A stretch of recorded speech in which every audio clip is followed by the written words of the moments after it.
বন্ধুরা, আজকে একটা নতুন গল্প নিয়ে আসলাম তোমাদের মাঝে। এটা সত্য এবং বাস্তব জীবনের ঘটনা। শেষ পর্যন্ত শোনার অনুরোধ রইল। শুনলে তোমার মধু চলে আসবে। দেরি না করে চলো শুরু করা যাক। মানুষের জীবনে এমন কিছু ঘটে যায় যা মানুষ কখনো ভুলতে পারে না। আমার জীবনে এমন কিছু ঘটেছিল যা আমি কোনোদিনও ভুলতে পারিনি। এই ঘটনাটা ঘটেছিল আমার চোখের সামনে। এই ঘটনার সব দৃশ্য এখনো আমার চোখের সামনে ভাসে। আমি বাবা মায়ের একমাত্র সন্তান। কথাটা পুরোপুরি সত্যি নয়। সমাজের চোখে আমার আরেকটি ভাই আছে যাকে সমাজের সবাই আমার বাবা মায়ের দ্বিতীয় সন্তান হিসাবে চেনে। কিন্তু আমি জানতাম আমার ভাইটি আরেক পুরুষের ফসল। আমার মা গৌরী সেন, যাকে আপনারা এতক্ষণে ব্যভিচারিণী ভাবছেন। কিন্তু আমার মা পুরোপুরি এরকম মহিলা ছিল না। ঘটনাটা অনেক বলার চেষ্টা করেছি কিন্তু পারিনি। আজ থেকে 10 বছর আগেকার ঘটনা। আমার বাবা ট্রান্সফার হয়ে আসে একটি গ্রামে। আমার বাবার অমর্ত্য সেন একজন ডাক্তার। এই গ্রামের একটি হাসপাতালে আসে। আমরাও কিছুদিন পরে সে গ্রামে আসি। আমরা বলতে আমি আর মা। গ্রামটি খুব সুন্দর ছিল। চারিদিক ধু ধু করছে মাঠ, কিন্তু একটা জিনিস খুব বিরক্তিকর ছিল। জায়গাটির আবহাওয়া প্রচণ্ড গরম ছিল। প্রথম দিন আসার পরেই আমার শরীর খারাপ হয়ে যায় গরমে। আমরা যে বাংলোতে থাকতাম সেখান থেকে গ্রামটি অনেক দূরে ছিল। বাবাকে রোজ গাড়ি করে নিয়ে যেত হাসপাতালে অশোক নামে একটি লোক। আমাদের বাড়িতে ঘরদোর পরিষ্কার করার জন্য একটি মহিলা থাকত। মহিলাটির নাম অর্জনী ছিল। বেটে মোটাসোটা সেই মহিলাটি মায়ের সাথে খুব গল্প করত। মা আশেপাশের কাউকে চিনত না বলে অর্জনের সাথে সব রকম গল্প করত। একদিন আমি তাদের কথা আড়ি পেতে শুনেছিলাম। অর্জুনী মাকে বলছে, বৌদি একটা কথা বলবো, কিছু মনে করবে না তো? মা বলল, কি বলবি বল। অর্জুনী বলল, শুনেছি শহরের মেয়েদের অনেক ছেলে বন্ধু হয়, তা তোমার বিয়ের আগে কোনো ছেলে বন্ধু ছিল নাকি? আমার বাবাকে তো চিনিস না, আমাকে মেরেই ফেলত। অর্জুনী বলল, সত্যি কথা বলো না, তোমার মতো এত সুন্দরীর কেউ ছিল না। মিথ্যে কেন বলতে যাব তোকে? তুমি বলছো তোমার জীবনে দাদা ছাড়া কেউ ছিল না। মা বলল, এতে অবাক হওয়ার কি হলো? অর্জুনী বলল, না এমনি। আচ্ছা, তুমি দাদাকে খুব ভালোবাসো না? বিয়ের 10 বছর হয়ে গেল আর ভালোবাসে না কি বলিস? অর্জুনী বলল, জানো বৌদি, এই গ্রামটা বেশি দিন কোনো ডাক্তার থাকে না। মা বলল, কেন? অর্জুনী বলল, এখানেই হাসপাতালগুলোতে খুব ওষুধের চোরা কারবারি চলে। এখানকার রাজনৈতিক দলের কিছু লোক যুক্ত থাকে। মা বলল, তোমার দাদা আমাকে এসব কথা তো জানেনি।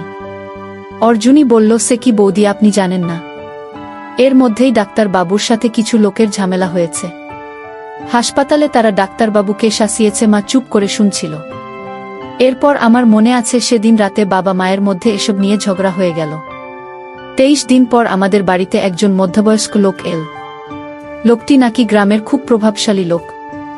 আমার এখনো মনে আছে সেই দিনটার কথা, যখন লোকটি প্রথম আমাদের বাড়িতে আসে। তখন আমি বারান্দায় খেলছিলাম। বিকাল বেলা যখন একটা কালো গাড়ি এসে আমাদের বাড়ির সামনে দাঁড়ায়। গাড়ি থেকে কিছু লোককে নামতে দেখে আমি ভয়ে আমাদের ঘরে ঢুকে যায়। মা আমাকে জিজ্ঞেস করল, কি হলো, তুই বাইরে থেকে ছুটে এলে কেন? আমি বললাম, বাইরে কারা জেনে এসেছে। কি রকম জেন? গুন্ডাদের মতো দেখতে। আমি ঠিক বলেছিলাম, লোকগুলো সত্যিই গুন্ডাদের মতো দেখতে ছিল। মা আমার সাথে বাইরে আসতে একটু থমকে গেল। মা তাদের বলল, আপনারা একজন নমস্কার করে বলে উঠল, নমস্কার বৌদি, আপনি কি ডাক্তার বাবুর স্ত্রী? মা বলল, হ্যাঁ। উনি তো এখনো হাসপাতাল থেকে আসেননি। আবার লোকটি বলে উঠল, আমি ডাক্তার বাবুর সাথে কথা বলতে এসেছিলাম। আপনি যদি কিছু মনে না করেন, আমরা কি ডাক্তার বাবুর জন্য বাইরে অপেক্ষা করতে পারি? আমার একটা বিশেষ বিষয় নিয়ে ডাক্তার বাবুর সাথে কথা বলার ছিল। মা বলল, উনি কখন আসবেন? এতক্ষণ এখানে আপনারা অপেক্ষা করবেন? লোকটি বলল, না, আমাদের কোনো অসুবিধা নেই। মা আমাকে নিয়ে ঘরের ভেতর গেল। ঘরে গিয়ে সে হাসপাতালে ফোন করে বাবাকে লোকগুলোর ব্যাপারে বলতে লাগল। বাবার সাথে কথা বলে মা জানলা দিয়ে উকি মেরে লোকগুলোকে দেখতে লাগল। তারপর কি যেন একটা ভেবে আবার বাইরে গিয়ে বলল, আমি খুব দুঃখিত যে আপনাদের ভেতরে থাকতে পারছি না। আমার ঘরের ভেতরটা অগোছালো হয়ে আছে। আবার সেই লোকটা উত্তর দিল, না না, আপনি এসব নিয়ে চিন্তা করবেন না, আমরা বাইরে বেশ ভালো আছি। দেখে মনে হচ্ছিল এই লোকটাই কথা বলতে পারে। বাকি লোকগুলো অদ্ভুত চোখে যেন আমার দিকে তাকিয়ে আছে। দেখে মনে হচ্ছিল তাদের কাছে আমার যেন দুর্লভ কোনো বস্তু। মা ভেতরে চলে এল। কিছুক্ষণ পরে বাবা গাড়ি করে ফিরল। বাইরে থেকে শুনতে পেলাম, বাবা বলছে, আরে রাজা সাহেব, আপনি এখানে? বাইরে দাঁড়িয়ে আছেন। লোকটি ঠাট্টা করে বলল, আরে আপনার স্ত্রী তো আমাদের ভয়ে ঘরে ঢুকতে দিল না। বাবা বলল, আপনি আসুন, আমার দোষ, আমার ওকে জিজ্ঞেস করা উচিত ছিল কে আসছে। এরপর বাবা লোকটিকে নিয়ে ঘরে ঢুকল। মাকে লোকটির সাথে ভালোভাবে আলাপ করল। আমাকেও লোকটির সামনে নিয়ে গিয়ে নিজের ছেলে হিসাবে পরিচয় দিল। লোকটিকে এবার আমি ভালোভাবে দেখলাম। বেশ দুঃখিত চেহারা। লোকটি বলল, আপনার বউ ছেলে সবাই খুব সুন্দর দেখতে, আপনার ভাগ্য দেখে খুব হিংসে হচ্ছে। বাবা বলল, তো আপনি আশা করি আমার সাথে হাসপাতালেই সবে কারণে জিনিসপত্র ব্যাপার নিয়ে কথা বলতে আসেননি। রাজা সাহেব বলল, কি আর বলব ডাক্তারবাবু, আমার হয়েছে ঝামেলা। সামনে ভোট আসছে, আর এদিকে এই গুন্ডাদের উপদ্রবে আগামী 6 মাসে 2 জন ডাক্তার পালিয়েছে। বাবা বলল, আপনারই তো দলের লোক। রাজা সাহেব মায়ের দিকে তাকিয়ে বলল, আপনার স্বামী কি? আমি আর বোঝাতে পারলাম না। বাবা মাকে বলল, গৌরিতা, আমার আর রাজা সাহেবের জন্য একটু চা বানিয়ে দাও না। মা অনিচ্ছা সত্ত্বেও তাকে রান্নাঘরে যেতে হলো। বাবা এবার রাজা সাহেব বলল, আপনার মধ্যে কোনো রকম জড়িত না থাকলেও আমার পক্ষে সম্ভব হচ্ছে না। বাবা আর রাজা সাহেব অনেকক্ষণ ধরে নিজেদের মধ্যে কথা বলে চলছিল। আমি আর তাদের কথা কান দিছিলাম না। কিছুক্ষণের মধ্যে মাচা নিয়ে ঘরে ঢুকল। মায়ের হাতের চা খেয়ে রাজা সাহেব খুব পছন্দ করল। সে চলে যাওয়ার সময় বলল, বৌদি, পরের বারও কিন্তু এলে আর কিন্তু ঘর অগোছালো থাকার অজুহাত দেবেন না। মা মুচকি হেসে বলল, এবার অন্য কোনো অজুহাত দেব। আসতে আমাদের বাড়িতে রাজা সাহেবের আসা যাওয়া বাড়তে লাগল। একদিন রাতে শোবার সময় বা চুল আঁচড়াতে আঁচড়াতে বলল, শুনলাম তুমি নাকি হেড অফিসে কয়েকজনের নামে নালিশ করছো। তুমি জানো ওরা কারা? বাবার চোখে মায়ের দিকে তাকিয়ে বলল, তুমি জানলে কোথা থেকে? মা বলল, সকালে রাজা সাহেব বাড়িতে এসেছিল। ওনার কাছ থেকে। বাবা বলল, লোকটা যখন দেখছে আমি ওর কোনো কথা শুনছি না, এখন তোমার কান ভাঙছে। মা এবার একটু রেগে গিয়ে বাবার কথার উত্তর দিল, অদ্ভুত লোকটার কি আসা যায়, আমাকে জানিয়ে যা করছে আমাদের পরিবারের ভালোর জন্য করছে। বাবা বলল, আমার পরিবারের ভালো ব্যাপারটা নিয়ে বাইরের কোনো লোক মাথা না ঘামানোই ভালো। সেদিন রাতে মা কিছু বলল না, কিন্তু পরের দিন মা বাবার মধ্যে খুব ঝগড়া হলো। এসব নিয়ে মা শেষ পর্যন্ত কাঁদতে শুরু করে দিল। বাবা মাকে বোঝাল, দেখ গৌরী, তা তুমি ভয় পেয়ে না, আমার কোনো ক্ষতি হবে না। রাজা সাহেব ভয় পেয়েছে, ও তোমাকে ব্যবহার করছে যাতে আমি ওদের উপর থেকে অভিযোগ তুলে নেই। এরপর নিজেদের মধ্যে কিছুটা মিটমাট হওয়ার পর বাবা হাসপাতালে চলে গেল। সেই রাতে যা অনিবার্য ছিল তাই হলো। রাতে মা খুব চিন্তায় ছিল, বাবার আসতে বাকি দিনের তুলনায় অনেক দেরি হচ্ছিল। এমন সময় আমাদের বাড়ির সামনে রাজা সাহেবের গাড়ি এসে দাঁড়াল। গাড়ি থেকে রাজা সাহেব নামতেই মা বুঝতে পারেন কিছু একটা অঘটন ঘটেছে। মা বলল, রাজা সাহেব আপনি? রাজা সাহেব বলল, গৌরিতা, একটা খারাপ খবর আছে। মা রাজা সাহেবের কাছে ছুটে এল। কি হয়েছে? মায়ের সারা শরীর কাঁপছে। রাজা সাহেব বলল, তোমাকে কতবারও বুঝিয়েছি, ওকে বোঝাও। মা কাঁদো কাঁদো অবস্থায় বলল, কি হয়েছে তাড়াতাড়ি বলুন। কিছু গুন্ডারা তোমার স্বামীর উপর হামলা করেছে, এখন ওকে হাসপাতালে ভর্তি করানো হয়েছে। মা প্রায় পড়ে যাচ্ছিল, কিন্তু রাজা সাহেব মাকে জড়িয়ে ধরল, তার 2 হাত দিয়ে মায়ের বাহুখানা আগলে ধরল এবং মাকে কাছে টেনে নিয়ে মায়ের চোয়াল নিজের মুখের কাছে নিয়ে এসে বলল, গৌরিতা, চলো এখনই তোমাকে হাসপাতালে নিয়ে যাই। আমরা রাজা সাহেবের গাড়িতে উঠলাম। সারা রাস্তায় মায়ের পিঠে হাত বোলাতে বোলাতে মাকে সান্ত্বনা দিচ্ছিল। রাজা সাহেব হাসপাতালে পৌঁছে আমাকে নিচে রেখে মা আর রাজা সাহেব বাবাকে দেখতে গেল উপরের রুমে। আমি চুপচাপ বসেছিলাম। হঠাৎ দেখলাম সিঁড়ি দিয়ে রাজা সাহেবকে নামতে। আমাকে আর চোখে দেখে পাশ কাটিয়ে সে বাইরে বেরিয়ে যায়। আমিও কি ভেবে লোকটার পিছন পিছন যায়। রাজা সাহেবকে দেখলাম একটা বাইরের লোকের সামনে দাঁড়িয়ে কথা বলছে দ্বিতীয় লোকটি। আজ তো আপনি মনে হচ্ছে একেবারে তুই ফাঁকি দিবি। রাজা সাহেব বলল, আগে তুই বল, অসত্য ঠিকঠাক কাজ করবে কিনা। দ্বিতীয় লোকটি বলল, আলবাত কাজ করবে। একটু জলে মেশালে দেখবেন কেমন করে আপনার বাঁশুরির সুরে তাল মিলিয়ে মিলিয়ে নাচবে। রাজা সাহেব বলল, পুরোটা দিলে কি হবে, সারারাত টানতে পারবে। লোকটা মুচকি হাসল। এখন কি করছে? রাজা সাহেব বলল, ঘরের সামনে বসে আছে। এবার আমি সেই জায়গা থেকে সরে গিয়ে যেখানে আগে বসেছিলাম সেখানে চলে এলাম। আমি বুঝতে পারছিলাম না আমার আশেপাশে কি ঘটছে। তখন আমার বোঝার ক্ষমতা ছিল না রাজা সাহেবের এই উদ্দেশ্যের ব্যাপারে। এরপর সেদিনের রাত থেকে যা যা ঘটেছিল তা ভাবলে এখনো আমার গায়ে কাঁটা দেয়। সেদিন হাসপাতাল থেকে বেরোনোর সময় মাকে রাজা সাহেব তার বাড়িতে উঠতে বলল। রাজা সাহেবের ধারণা যে সব গুন্ডারা বাবাকে হামলা করেছে তারা রাতে মায়ের উপর আর আমার উপর হামলা করতে পারে। রাজা সাহেব উপরে হয়তো মায়ের বিশ্বাস তা অনেকটা বেশি ছিল, তাই সে তার কথায় রাজি হয়ে গেল। সেদিন রাতে আমরা রাজা সাহেবের বাড়িতে চলে গেলাম। হাসপাতাল থেকে বেরিয়ে যখন গাড়ি এসে রাজা সাহেবের বাড়ির সামনে দাঁড়াল তখন আমার চোখ স্থির হয়ে গেল। মনে হলো রাজপ্রাসাদের সামনে দাঁড়িয়ে আছি। আমাদের জন্য ভালো খাবার বানানো হয়েছিল। আমি খেয়ে নিলাম, কিন্তু মা কিছুই খেতে চাইছিল না। রাজা সাহেব অনেক অনুরোধ করাতে মাসুদ শরবত খেল। মায়ের জন্য একটা ভারী স্বর্ণের রং করা পেতলের গ্লাসের শরবত নিয়ে এল।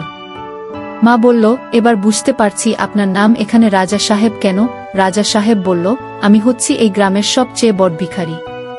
মা বলল, কেন এই কথা বলছেন? রাজা সাহেব বলল, আমার সব আছে কিন্তু নিজের আপন বলে কেউ নেই। মা বলল, আমি রমন তোর কাছে আপনার স্ত্রীর মৃত্যুর ব্যাপারে শুনেছি। আমি খুব দুঃখিত। আপনার এই বিষয় নিয়ে আমি আপনার কাছে আগে আমার দুঃখ প্রকাশ করতে পারিনি। ভেবেছিলাম বিশ্বের ব্যাপারে কিছু বললে আপনি আরও দুঃখ পেতে পারেন। রাজা সাহেব বলল, আমি তো আর ডাক্তার বাবুর মতো ভাগ্যবান নই যে আপনার মতো সুন্দর বউ আর একটা পাব। মা কথাটা এগিয়ে গিয়ে বলল, আমি আপনার কাছে চিরকাল ঋণী থাকব। আপনি এই সময়ে আমাদের আশ্রয় দিয়েছেন। কিন্তু রাজা সাহেব, এরকম ভাবে তো আপনার এখানে থাকা যাবে না। জান তাকে কি সত্যিই হাসপাতালে রাখতে হবে? আমি ওকেই গ্রামের বাইরে নিয়ে যেতে পারি না। রাজা সাহেব বলল, আপনি তো শুনলেন হাসপাতালের সামনে কি বলল। উনিও তো ডাক্তার, হয়তো আপনার স্বামী জুনিয়র। মা বলল, এখানে ৪৫ দিন থাকতে বলছে। আমার তো খুব ভয় হচ্ছে, ওরা যদি আবার হাসপাতালে। রাজা সাহেব বলল, গৌরী, তা তুমি তো দেখলে তোমার পাতি সংরক্ষণের জন্য আমার লোকেরা হাসপাতালে সারাক্ষণ ঘুরে বেড়াচ্ছে। তারপর কনস্টেবল যাদব খুঁজছে ওই শয়তানগুলোকে। সেদিন রাতে আমাদের উপরের একটা ঘরে শোবার ব্যবস্থা করা হলো। আমি শুয়ে পড়লাম। মা আমার পাশে এসে শোল। মাকে দেখে মনে হচ্ছিল মায়ের শরীরটা যে খারাপ। নিজের কপালের উপর হাত চেপে রেখেছে। আমি জিজ্ঞেস করলাম, মা তোমার কি হয়েছে? মা বলল, কিছু হয়নি বাবা, মাথাটা একটু ধরেছে। সারা দিন যা গেল, তুই ঘুমা।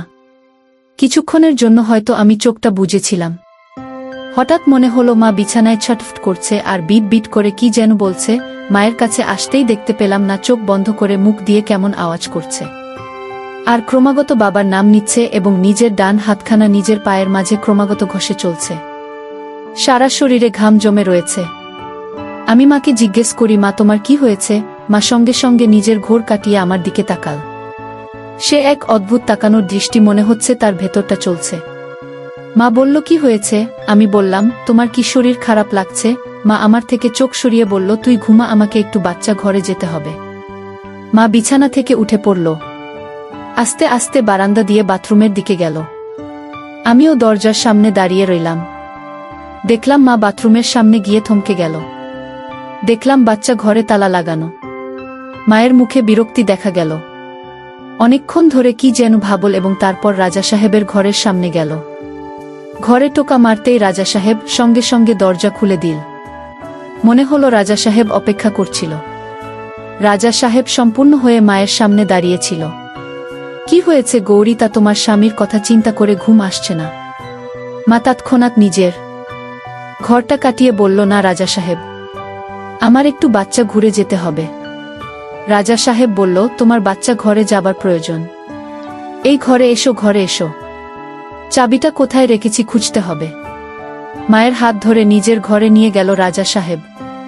আমি আস্তে আস্তে দরজা থেকে উকি মারা বন্ধ করে ঘর থেকে বেরিয়ে এলাম। আস্তে আস্তে রাজা সাহেবের ঘরের দিকে গেলাম। আলতো খোলা জানলার মুখ দিয়ে উকি মারলাম। রাজা সাহেব আলমারি খুলে কি যেন একটা খুঁজছেন। মা জিজ্ঞেস করল, আপনি বাচ্চার ঘরে তালা দিয়ে রেখেছেন কেন? রাজা সাহেব মায়ের দিকে তাকিয়ে বলল, মাঝে মধ্যে বাচ্চার ঘরে বন্য বিড়াল ঢুকে পড়ে, সাপ ঢুকে পড়ে, তাই জানলাটা আর দরজাটা আটকানো থাকে। এরপর মায়ের কাঁধে হাত রেখে বলল, তোমার শরীর ঠিক আছে? তুমি এত ঘামছে কেন? মা এবার রাজা সাহেবের হাতখানা সরিয়ে বলল, আমাকে আমার ঘরে যেতে হবে। রাজা সাহেব, আমার ছেলে ঘরে একা শুয়ে আছে, আমাকে না দেখতে পেলে ভয় পাবে। মা কেমন যেন একটা অস্বস্তি বোধ করছে। রাজা সাহেবের সামনে ভালোভাবে জানলার কাছে মুখ বাড়াতেই বুঝতে পারলাম কারণটা। রাজা সাহেবের অদ্ভুত রকম তাবু হয়ে আছে।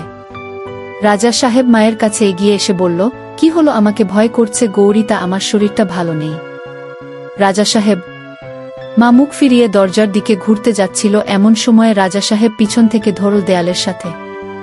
মা কিছুক্ষণ রাজা সাহেবের বাহুবন্ধনে ছোট স্কুল কিছুক্ষণের জন্য, তারপর কাঁদতে লাগল। রাজা সাহেব আমাকে বলল, আমি জানি তোর কি হয়েছে, আজ রাতে তোর স্বামীর দরকার ছিল, কিন্তু আজ তোকে পরিপূর্ণ কে করবে সেটাই তো বুঝতে পারছি না। তোর চোখে ভেসে আছে নিঃসঙ্গতার ছাপ। মা ফুপিয়ে ফুপিয়ে কাঁদছিল, কিছু বলছিল না। নিজেকে এরকম ভাবে আটকে রেখে কি লাভ, শুধু ভাবছে একটি রাত তোমার পা ফসকে গেছে, কাল কেউ জানতে পারবে না আমাদের সম্পর্কের ব্যাপারে। রাজা সাহেব বলল। মাকে এবার নিজের দিকে ঘোরালো রাজা সাহেব। মা মাথা নিচু করে ফুপিয়ে ফুপিয়ে তখনও কাঁদছিল। মায়ের আঁচলখানা 2 হাত দিয়ে চেপে ধরে বলল, এত লজ্জা কিসের? এক মুহূর্তের জন্য সমাজের কথা ভুলে যাও, ভুলে যাও তোমার স্বামীর কথা, দেখবে আজ রাত তোমার জীবনের সবচেয়ে বড় স্মরণীয় রাত হবে। মা মুখ ঘোরানোর চেষ্টা করল, কিন্তু রাজা সাহেব মায়ের মুখখানা সরাতে দিল না। রাজা সাহেব মায়ের মুখের কাছে নিজের মুখখানা নিয়ে বলল, তুমি আজ রাজি হও বা না হও, আমাকে তুমি আটকাতে পারবে না। মায়ের কষ্ট দেখে আমি আর থাকতে পারলাম না। মুহূর্তের মধ্যে মায়ের সারা শরীর কেঁপে উঠল। মা হাউমাউ করে কেঁদে উঠল। আমি আর দেখতে পারলাম না, সরে গেলাম জানলা থেকে। আমার মাথা কাজ করছিল না, খুব ভয় পেয়েছিলাম। একটু কেঁদে ফেললাম। নিজের মাকে একজন ব্যথা দিচ্ছে আর কিছু করতে পারছিলাম না ভেবে রাগে কান্নাটা এসেছিল। আমি সেখানে থাকতে পারলাম না, নিজের ঘরে চলে গেলাম। ঘরে দরজা বন্ধ করতেই মায়ের গলার আওয়াজ কানে আসছিল না, কিন্তু বিছানায় শুতেও পারলাম না। আমার মা কি করছে? রাজা সাহেব এত ব্যথা পেল কেন? মা, রাজা সাহেব মাকে কিভাবে মারছে? এইসব প্রশ্ন আমার মাথায় ঘুরতে লাগল। আমি আর ঘরে বসে থাকতে পারলাম না। প্রশ্নের উত্তর খুঁজতে আবার সেই ঘরের দিকে গেলাম। আমি আস্তে আস্তে সেই ঘরের কাছে গেলাম। এবার মায়ের কান্নার আওয়াজ শুনতে পারছিলাম না। জানলা দিয়ে উকি মারতেই দেখতে পেলাম না, একই রকম ভাবে আছে। রাজা সাহেব বলল, গৌরী, তা আমি তোমার মাথায় সিঁদুর পরাতে চাই। মা বলল, সিঁদুর সেটা কোথায় পাব রাজা সাহেব? রাজা সাহেব বলল, আমার কাছে আছে। রাজা সাহেব আর চোখে মাকে নজর রাখছিল যাতে মা এই সুযোগে পালানোর চেষ্টা না করে। কিন্তু মা উঠল, বরং সে উঠে বসল এবং রাজা সাহেবের দিকে তাকিয়ে রইল। রাজা সাহেব আলমারির উপর থেকে একটা কৌটো বার করল আর মায়ের কাছে এগিয়ে গেল। রাজা সাহেব কাছে আসতেই মা নিজের মুখখানা তুলল। রাজা সাহেব মায়ের সিঁথিতে সিঁদুর পরিয়ে দিল। গৌরীতা, তোকে একটা কথা বলতে চাই। তোর স্বামীকে মারার পিছনে আমার হাত ছিল। রাজা সাহেব হাসতে হাসতে কথাটা বলল। মা হয়ে গেল। কি বলছেন? বলুন এটা মিথ্যে। রাজা সাহেব বলল, তোকে বিছানায় নেওয়ার জন্য আমি এত কিছু করছি। মা ভয় ভয় রাজা সাহেবের দিকে তাকিয়েছিল, তার চোখে একটি প্রশ্ন। রাজা সাহেব কি চায়? রাজা সাহেব মায়ের চুলের মুঠি চেপে ধরল। মা চেঁচিয়ে বলল, লাগছে রাজা সাহেব। রাজা সাহেব বলল, আমার কথা না শুনলে কাল সকালে তাকে বিধবা করে তোকে আমার কাজের লোক বানিয়ে রাখব। আমাকে তুই চিনিস না। মা বলল, আমাকে আমার ঘরে যেতে দিন। রাজা সাহেব বলল, কিন্তু আমার তো এখনো শেষ হয়নি। মার্চও খবর হয়ে গেল আমার ছেলে ঘরে একলা আছে। রাজা সাহেব মায়ের কাপড়গুলো হাতে নিয়ে বলল, আমি দেখে আসছি। মা বলল, ওগুলো নিয়ে যাচ্ছেন কেন? রাজা সাহেব বলল, তুই তো সম্পূর্ণ অবস্থায় ঘর থেকে বেরোতে পারবি না। মা বলল, রাজা সাহেব আপনি কি সত্যিই আমার স্বামীকে গুন্ডা দিয়ে মেরেছেন? রাজা সাহেব বলল, আমার কোনো উপায় ছিল না। গুন্ডারা তার স্বামীকে মেরে ফেলত। আমি শুধু বুঝিয়েছি ডাক্তারকে মারতে, এবং আর আসল মজা হবে যখন ডাক্তারের বুকে বেইজ্জত করে। বিশ্বাস করো, সব কটা জিভে জল গড়িয়ে পড়ছিল। মা ভয়ে ভয়ে বলল, তাহলে তুমি কি আমাকে ওদের হাতে সঁপে দেবে? রাজা সাহেব বলল, যদি তোমাকে ওদের হাতেই ছেড়ে দিতাম তাহলে আজ রাতে তোমাকে বাড়ি থেকে হাসপাতালে নিয়ে যাবার জন্য আসতাম না। ওরা আজই তোমার বাড়িতে আসত। এতক্ষণে যাদব ধরে ফেলেছে সব তাকে। আসলে তোমার মতো সুন্দরীকে 10 জনের সাথে ভাগ করা যায় না বলে সে দরজার কাছে এল। আমি দৌড়ে আমার ঘরে চলে গেলাম। আমি খাটে শুয়ে ঘুমানোর ভান করলাম। রাজা সাহেব কিছুক্ষণ পর ঘরে ঢুকল।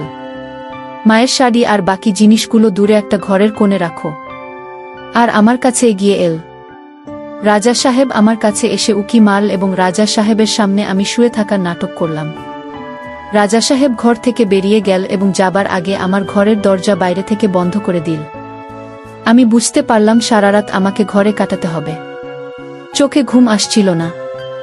বারবার দৃশ্যগুলো চোখে ভাসছিল। অনেকক্ষণ ধরে খাতে দাপাদাপি করার পরে কখন ঘুমিয়ে পড়লাম খেয়াল নেই। যখন চোখ খুললাম দেখলাম এক বুড়ো মাসি আমায় জিজ্ঞেস করছে, খোকা ওঠো। আমি জিজ্ঞেস করলাম, আমার মা কোথায়? বড় মাসি বলল, তোমার মা খুব ক্লান্ত শুয়ে আছে। আমার প্রচণ্ড খিদে পাচ্ছিল, তাই আমি কথা না বাড়িয়ে বলে বসলাম, আমার খুব খিদে পেয়েছে। বড় মাসি বলল, হ্যাঁ, তোমাকে আমি খেতে দেখতে এসেছিলাম। তোমার খাবার বানানো হয়ে গেছে। আমি নিচে গিয়ে মুখ ধুয়ে খেয়ে নিলাম। পুরো বাড়িতে আমার একা একা লাগছিল, ঘরের কেউকে আমি চিনতাম না। হঠাৎ শুনতে রাজা সাহেবের 2 পরিচারিকার গলার আওয়াজ পেলাম। বাগানে ফিসফিস করে কি যেন বলছে, ভালোভাবে তাদের কথাগুলো আড়ি পেতে শুনলাম। ঘরে কি দেখলি? একজন পরিচারিকা আর একজনকে জিজ্ঞেস করল। সম্পূর্ণ হয়ে শুয়ে আছে রাজা সাহেব। আর ডাক্তারের বুক আমাদের দেখে বুকটা ভয়ে চেঁচিয়ে ওঠে এবং রাজা সাহেব কাপড় দিয়ে নিজের শরীর ঢাকার চেষ্টা করে। তারপরেই তো রাজা সাহেব বুড়ি মাসিকে ডেকে পাঠাল, আর তারপর আমাদেরকে সরিয়ে দিল। দুজনেই ফিসফিস করে হাসছিল। এমন সময় পিছন থেকে কে যেন বলে উঠল, এই খোকা, তুমি ওখানে কি করছো? পিছনে ফিরে দেখি বুড়ি মাসি। আমি বোকার মতো মাসির দিকে তাকিয়ে রইলাম। মাসি বলল, তোমাকে তোমার মা ডাকছে। আমি বললাম, মা কোথায়? বুড়ি বলল, উপরের ঘরে, যেখানে তুমি রাতে শুয়েছিলেন। আমি দৌড়ে উপরের ঘরে গেলাম। বাইরে থেকে মা আর রাজা সাহেবের গলার আওয়াজ শুনতে পেলাম। মা কাঁদতে কাঁদতে রাজা সাহেবকে বলল, কাল রাতের ঘটনা কোনো ভালোবাসা ছিল না। আমাকে ওষুধ খাইয়ে আপনি আপনার ইচ্ছের বিরুদ্ধে বিছানায় ভোগ করছেন। আমি আমার স্বামীকে গ্রাম থেকে নিয়ে যেতে চাই। রাজা সাহেব বলল, আমি তোমাকে বাধা দেব না। আমার লোকেরা তোমাকে গাড়িতে তুলে দেবে। আমি ঘরের দরজার সামনে দাঁড়িয়েছিলাম। মা আমাকে দেখতে পেয়ে চুপ হয়ে গেল। নিজের চোখের জল মুছে ফেলে আমাকে বলল, এখানে আমরা এখনই বাবার কাছে যাব।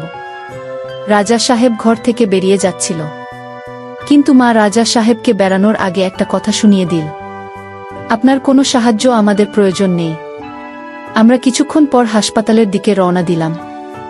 হাসপাতালে গিয়ে বাবাকে মা এখান থেকে নিয়ে যাবার কথা বলল। বাবা নিজেই বলল, এখান থেকে যাওয়া সম্ভব নয়। মাকে বাবা বলল রাজা সাহেবের বাড়িতে থাকতে, নিরাপত্তার জন্য, কিন্তু মা শুনল না এবং বলল যে সে আমাকে নিয়ে আমাদের বাংলোতে থাকবে। যখন আমরা সেখান থেকে ফিরছিলাম, আমাদের দেখা যাদবের সাথে হলো। যাদব আমাদেরকে থানায় আসতে বলল। পুলিশ সেখানে যেতে যেতে যাদব জানাল যে কাল রাতে রাজা সাহেব তাদেরকে আমাদের চলে যাবার পর আমাদের বাংলোতে লুকিয়ে থাকতে বলেছিল। লোকগুলো যারা আমার বাবার উপর হামলা করেছিল, তারা সত্যিই আমাদের বাড়িতে হামলা করেছিল এবং পুলিশ কয়েকজনকে গ্রেফতার করেছে, যদিও 2-3 জনকে তারা ধরতে পারেনি। যাদব বলল যে তার মায়ের বিবৃতি দরকার যে এই লোকগুলোর আমাদেরকে মারার চেষ্টা করেছে, যাতে সে লোকগুলোর নামে কেস ঠুকতে পারে। সেদিন থানা থেকে বেরিয়ে মা ইন্সপেক্টরকে অনুরোধ করল যে আমাদেরকে তারা রাজা সাহেবের বাড়িতে পৌঁছে দেওয়া। আমরা রাজা সাহেবের বাড়িতে পৌঁছাতে বুড়ি মাসি বলল, তুমি ফিরে এলে ডাক্তারের বউ, আমি জানতাম তুমি ফিরে আসবে।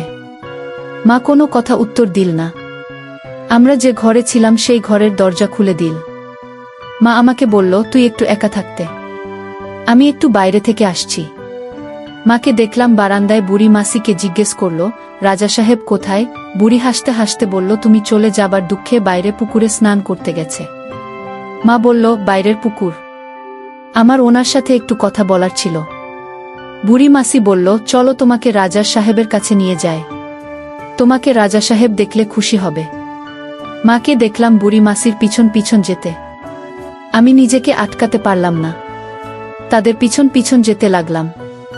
অবাক হয়ে গেলাম যখন দেখতে পারলাম যে পুকুরটির কথা বুড়ি মাসি বলছিল সেটা ঠিক রাজা সাহেবের বাড়ির বাগানে জঙ্গল এর পিছনে। পুকুরের সামনে দেখতে পারলাম সকালে যে 2 জন পরিচারিকার কথা আমি তখন আড়ি পেতে শুনছিলেন, তারা রাজা সাহেবের সাথে পুকুরে স্নান করছে আর হাসাহাসি করছে। রাজা সাহেবের স্নান করা দেখে মা লজ্জা পেয়ে গেল এবং চোখ নামিয়ে ফেল। বুড়ি মাসি ঠোঁট বেঁকিয়ে বলল, ওরে লাজুক মেয়ে, যা, লজ্জা না পেয়ে রাজা সাহেবের কাছে যা, একসাথে স্নান কর, আর দুটোকে বল করে আসতে, ঘরে অনেক কাজ আছে। বুড়ি মাসিমাকে ধাক্কা দিয়ে বলল, যা, এত ভাবছিস কি? আমি চললাম, আমার অনেক কাজ আছে। মা কিছুক্ষণ দাঁড়িয়ে থেকে জঙ্গলের গাছের ফাঁক দিয়ে রাজা সাহেব আর 2 পরিচারিকা স্নান করা আর রাজা সাহেবকে স্নান করানোর দৃশ্য দেখছিল। তারপর মা পুকুর ধারে এসে দাঁড়াল। রাজা সাহেব মাকে এবার দেখতে পান। রাজা সাহেব মাকে দেখে একটু ব্যাকা ভাবে হেসে বলল, কি হলো গৌরীতা, আমি ভাবলাম তুমি এতক্ষণে গ্রাম ছেড়ে চলে গেছ। মা বলল, আপনি জানতেন আমি গ্রাম ছেড়ে এখন যেতে পারবো না। রাজা সাহেব বলল, এখানে এসেছ কেন? মা নিজের চুলের খোপা বানাতে বানাতে বলল। আর অন্য কোনো জায়গায় নিজের ছেলেকে নিয়ে একা থাকার সাহস হলো না। রাজা সাহেব বলল, আমি কোনো মহাপুরুষ নই, তোমার মতো মহিলাকে যখন খুশি স্বীকার করতে পারি। মা বলল, আমার তো আর কিছু নেই আপনার কাছে হারানোর জন্য। মা পুকুরের জলে নামতে লাগল। রাজা সাহেব বাকি দুজনকে ইঙ্গিত করল পুকুর ছেড়ে উপরে যেতে। দুই পরিচারিকার চোখে মায়ের প্রতি একটু রাগ আর হিংসার আভাস বুঝতে পারলাম। দুজনের সাঁতার কাটতে কাটতে মায়ের পাশ কাটিয়ে বেরিয়ে গেল। হঠাৎ দেখলাম রাজা সাহেব সাঁতার কাটতে কাটতে মায়ের কাছে এসে দাঁড়াল। তোমার এখনো একটা ছিদ্র আমি এখনো দখল করিনি, তুমি সব কিছু হারায়নি এখনো। মা এই কথাটি শুনে একটু ভয় পেয়ে পিছিয়ে গেল। রাজা সাহেব বলল, এত ভয় কিসের? ওটা আমি তোমার ইচ্ছের বিরুদ্ধে নেবে না। রাজা সাহেব বলল, গতকালকে রাতে আমাকে তুমি স্বর্গে পৌঁছে দিয়েছিলেন গৌরীতা, তোমার এই মিষ্টি গন্ধ আমাকে পাগল করে দিয়েছিল। মা এই কথাগুলো শুনে জোরে জোরে নিঃশ্বাস নিতে লাগল।